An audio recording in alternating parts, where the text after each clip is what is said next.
Inilah sosok Nyak Kopsah alias Bang Madun, pemilik warung makan yang direview jujur oleh AA Juju. Nyak Kopsah diketahui merupakan pemilik warung makan Bang Madun Nyak Kopsah di kawasan Tangerang. Dalam warung makan tersebut, Bang Madun atau Nyak Kopsah menawarkan menu khas Betawi. Nama Nyak Kopsah atau Bang Madun menjadi sorotan lantaran ngamuk tak terima dikritik oleh AA Juju selaku food vlogger. Nyak Kopsah yang mengetahui warungnya dikritik pedas sontak tak terima dan marah. Seburuk apapun reviewnya gue terima, cuma jangan pada kotor mulut lu yang kagak tahu ceritanya, jangan ikut campur. Kecuali lu udah pada makan di sini, ujar Nyak Kopsah dengan nada tinggi. Selain itu Nyak Kopsah mengelak bahwa tidak mungkin jika pegawainya memberikan kantong kresek untuk membungkus makanan. Gak mungkin 25 tahun gue ngasih kresek ke orang-orang, tuturnya. Emang waktu itu bocah minta plastik, benar dikasih plastik merah. Dia nggak ngomong plastik apa, buat bungkus nasi atau apa. Harusnya lu ngomong, lanjutnya.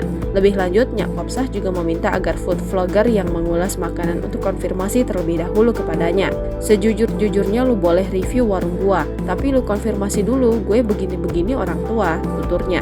Sementara itu lewat video di TikToknya @makanlur, AA Juju menceritakan ketidaknyamanannya saat makan di warung makan milik Nyak Kopsah.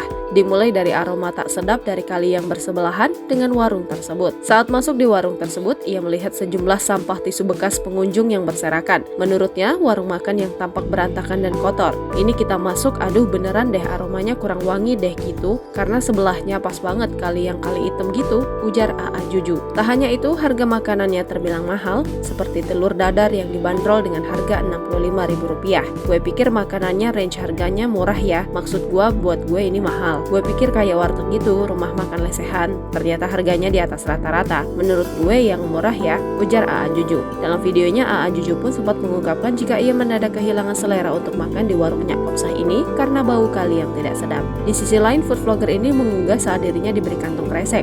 Kresek tersebut diberikan pihak warung setelah dirinya meminta membungkus makanan yang tidak habis. Food vlogger ini juga mengunggah saat dirinya diberi kantong kresek. Kresek tersebut diberikan pihak warung setelah dirinya meminta membungkus makanan yang tidak habis. Ini gue bungkus tapi bungkusnya sendiri. Tuh dikasih plastik aja, ujar AA Juju yang keheranan. Meski demikian soal review makanan, AA Juju mengakui kalau makanan yang dipesannya enak-enak. Ia pun memberikan rating 8/10 dari deretan makanan yang dipesannya. Jangan lupa subscribe, share, komen, dan like ya.